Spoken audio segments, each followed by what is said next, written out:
দর্শক, আমরা আগেই জানিয়েছিলাম আদালতের রায়ে ইশরাক হোসেনকে শপথ পড়ানোর বিষয়টি উঠে এসেছে।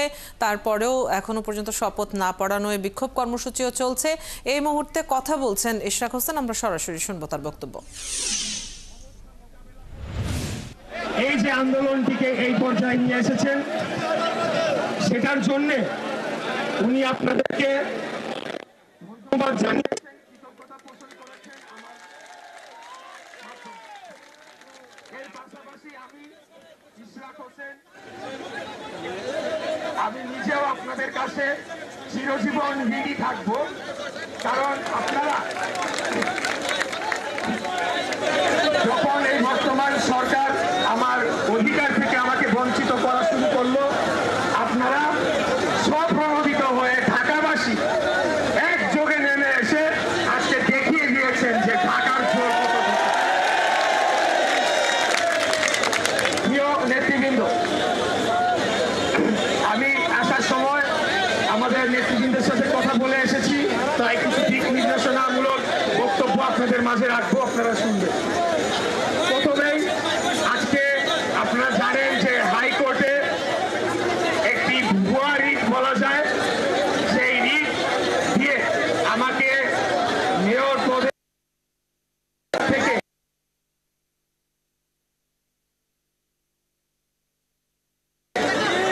এই বিষয়ে আমাদের দলের মত যে সবশেষে গিয়ে আইনের শাসনের বিজয় হয়েছে, আইনের শাসন প্রতিষ্ঠা হয়েছে, এবং যেহেতু আমরা আইনের শাসনের প্রতি শ্রদ্ধাশীল, আমরা আশা রাখবো যে বর্তমান অন্তর্বর্তীকালীন সরকার আর একদিনও কালক্ষেপণ না করে অবিলম্বে বাস্তবায়ন করার মাধ্যমে তাদের আগামী দিনের এজেন্ডা সেটা জনগণের কাছে ফুটিয়ে তুলে ধরবে।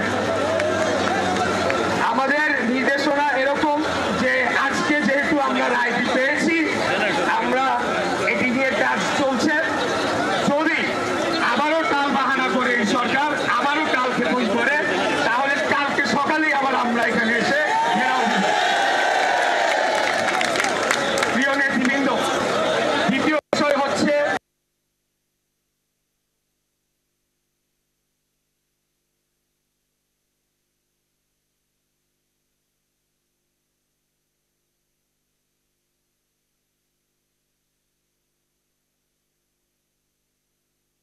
পাশাপাশি এটাও বলে দিতে চাই যে শুরুতেই তো এটা আমাদের পরিকল্পনার অংশ ছিল না।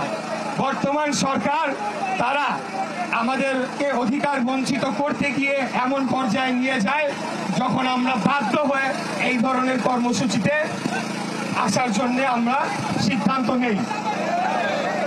এখন গতকাল আমি একটা কথা বলেছিলাম, যেটি হচ্ছে যে বর্তমান সরকারের ভেতরে যেই দুইজন ছাত্র প্রতিনিধি রয়েছেন, যারা একটি নতুন রাজনৈতিক দলের সরাসরি সমর্থক এবং সংগঠক হিসেবেই কাজ করছেন, তাদের পদত্যাগ না হওয়া পর্যন্ত এই আন্দোলন শেষ হবে না, এই ঘোষণা আমি দিয়েছিলাম। আমি আমার সেই ঘোষণাকে পুনর্ব্যক্ত করতে চাই, তাদের পদত্যাগ না হওয়া পর্যন্ত এই আন্দোলন চলমান থাকবে। তবে আজকে হাইকোর্টের